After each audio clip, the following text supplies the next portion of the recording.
Interrogative sentence. Interrogative সেন্টেন্সকে আমরা কিভাবে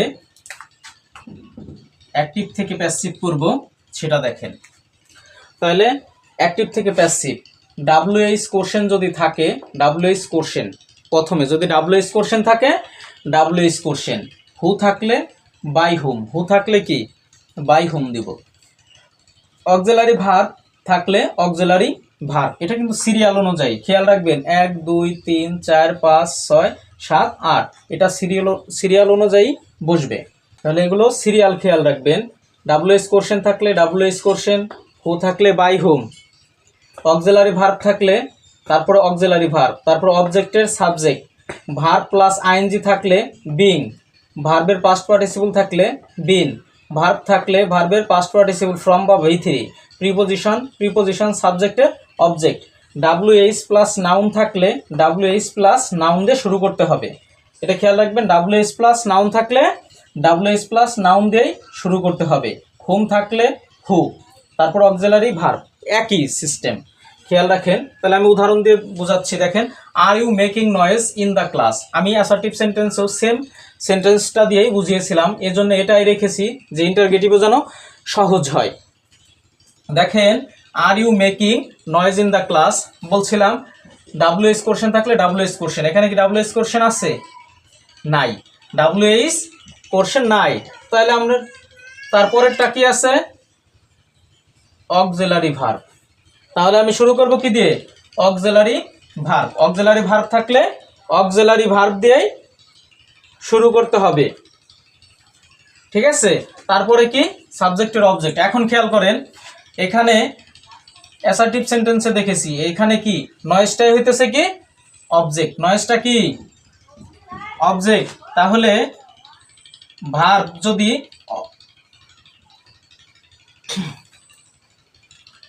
তাহলে সাবজেক্ট যদি সিঙ্গুলার হয়, ভার্ব কি হবে?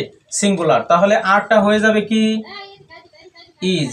নাউন আছে সিঙ্গুলার নাউন, এজন্য ভার্বটা হইল কি ইজ। ভার্ব অক্সিলারি ভার্বের কাজ শেষ।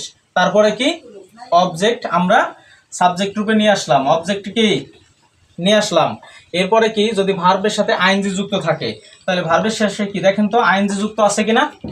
আছে। যদি আইএনজি যুক্ত থাকে তাহলে আমরা কি ব্যবহার করব? বিং। তারপরে কি ভার্বের পাস্ট পার্টিসিপল ফ্রম নয়, ভার্ব আছে। ভার্ব থাকলে কি ব্যবহার করতে হবে? V3 বা ভার্বের পাস্ট পার্টিসিপল ফ্রম। তাহলে মেকের পাস্ট পার্টিসিপল ফ্রম কি মেড। তারপরে কি প্রিপোজিশন, তারপরে প্রিপোজিশন থাকলে দিব, না থাকলে বাই দিব, না থাকলে বাই ইউজ করব। তারপরে কি সাবজেক্টের অবজেক্ট, সাবজেক্টের অবজেক্ট কি আছে? ইউ। ইউ থাকলে ইউ দা ক্লাস আছে। তাহলে হু থাকলে কি বসাবো? বাই হুম। তারপরে কি অক্সিলারি ভার্ব থাকলে অক্সিলারি ভার্ব, অক্সিলারি ভার্ব থাকলে অক্সিলারি ভার্ব। তারপরে কি সাবজেক্টের অবজেক্টিভ ফ্রম বা অবজেক্ট থাকলে সেটারে কি করব? সাবজেক্ট। এখানে সাবজেক্ট কি আছে? দা গ্লাস, দা গ্লাস। এরপরে কি ভার্বের সাথে আইএনজি যুক্ত আছে? নাই। ভার্বের পাস্ট পার্টিসিপল ফ্রম আছে, ভার্বের পাস্ট পার্টিসিপল ফ্রম থাকলে কি বসাইতে হবে? বিন।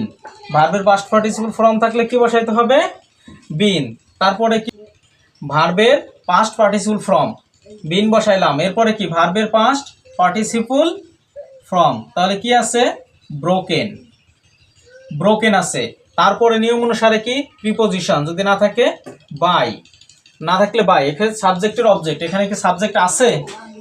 নাই। তাহলে আমাদের কি বাই অবসানের প্রয়োজন নাই, এখানে কি সেন্টেন্সটি শেষ। দেখেন, which pen do you want, which pen do you want. তুমি এখানে বলছিলাম যে হুইচ প্লাস নাউন থাকলে হুইচ প্লাস নাউন দিয়ে কি শুরু করতে হবে। তাহলে হুইচ পেন, এখানে কি হুইচ এবং প্লাস নাউন আছে, তাহলে হুইচ প্লাস নাউন দিলাম। তার এটা কোন টেন্সে আছে? প্রেজেন্ট টেন্সে। তাহলে হুইচ পেন, পেনটা কি সিঙ্গুলার নাম্বার, তাহলে প্রেজেন্ট টেন্সে যেহেতু আছে, প্রেজেন্ট টেন্স থাকলে আমি যার ব্যবহার করতে হয়। তাহলে প্রেজেন্ট টেন্সে আছে বিদায় ইজ ব্যবহার করলাম। Which pen do you want, which pen do you want, আমি একটা রুলস লিখলাম হুইচ প্লাস নাউন থাকলে হুইচ প্লাস নাউন দিয়ে কি শুরু করতে হবে, হুইচ প্লাস নাউন দিয়ে শুরু করতে হবে। তাহলে এটা কি হুইচ প্লাস নাউন না? দেখেন তো পেনটা কি নাউন না সিঙ্গুলার নাম্বার, পেনটা কি সিঙ্গুলার নাম্বার, তাহলে which plus noun, which plus noun থাকলে হুইচ প্লাস নাউন দিয়েই শুরু করতে হবে। দেখেন ভার্বটা কোন টেন্সে আছে, এটা এই সেন্টেন্সটা কোন টেন্সে আছে, প্রেজেন্ট টেন্সে আছে। সেন্টেন্সটা কি আছে প্রেজেন্ট টেন্সে, প্রেজেন্ট টেন্সে থাকলে এখানে সাবজেক্ট দেখতে হবে কি সিঙ্গুলার নাম্বার, তাহলে তার সাথে কি যায় ইজ, কি যায় ইজ যায়। তারপরে দেখেন এখানে তো সাবজেক্ট অবজেক্ট নাই, আমরা কি করব ভার্ব আছে কি, ভার্ব আছে ওয়ান্ট, ভার্ব যদি ওয়ান্ট থাকে তাহলে ভার্ব আছে কি ওয়ান্ট, এটা প্রেজেন্ট ফর্মে থাকলে কি করতে হয় পাস্ট পার্টিসিপল ফর্মে করতে হয়। ওয়ান্ট আছে তাহলে কি ওয়ান্টেড, ওয়ান্টেড, তারপরে কি প্রিপোজিশন, তারপরে কি প্রিপোজিশন, তারপরে সাবজেক্টের অবজেক্ট, অবজেক্ট আছে কি ইউ ছিল, সাবজেক্ট অবজেক্টিভ ফর্ম কি ইউ আছে ইউ, তাহলে which pen is wanted by you. Imperative sentence যেগুলো নিয়ম ফলো করতে হবে খুবই অল্প, খেয়াল করেন। প্রথমে লেট দিয়ে শুরু করতে হবে, লেট দিয়ে শুরু করতে হবে, তারপরে বস্তুবাচক অবজেক্ট হবে বি প্লাস ভার্বের 3 নম্বর রূপ, বি প্লাস ভার্বের 3 নম্বর রূপ প্রিপোজিশন এবং ব্যক্তিবাচক অবজেক্ট।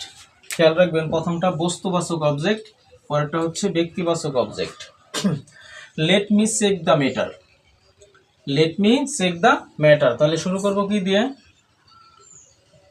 লেট দিয়ে শুরু করব, তাহলে কি দিয়ে শুরু করব লেট দিয়ে শুরু করব, তারপরে কি বস্তুবাচক অবজেক্ট, বস্তুবাচক অবজেক্ট কোনটা দ্য ম্যাটার,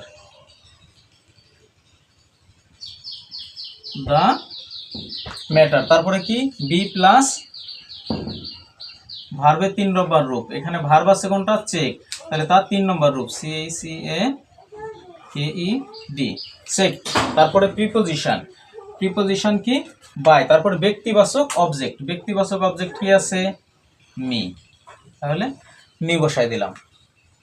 তারপরে দেখেন don't shut the door, don't shut the door, তাহলে শুরু করব কি দিয়ে লেট দিয়ে, দেখেন এটার সাথে নট আছে, তারপরে কি তাহলে নট, লেট নট, তারপরে কি বস্তুবাচক অবজেক্ট, বস্তুবাচক অবজেক্ট কি আছে দ্য ডোর, তারপরে কি B plus V three, B plus V three, শার্টের 3 নম্বর রূপও হচ্ছে শার্ট, তারপরে কি বাই, তারপরে ব্যক্তিবাচক অবজেক্ট আছে, ব্যক্তিবাচক কোন অবজেক্ট আছে নাই, তাহলে এখানে বায়ু দেওয়ার প্রয়োজন নাই, এই পর্যন্তই শেষ। যদি ব্যক্তিবাচক অবজেক্ট থাকতো তাহলে বায়ের পরে সেটা বসাইতাম, যেহেতু নাই তাহলে এ পর্যন্তই সেন্টেন্সটি শেষ।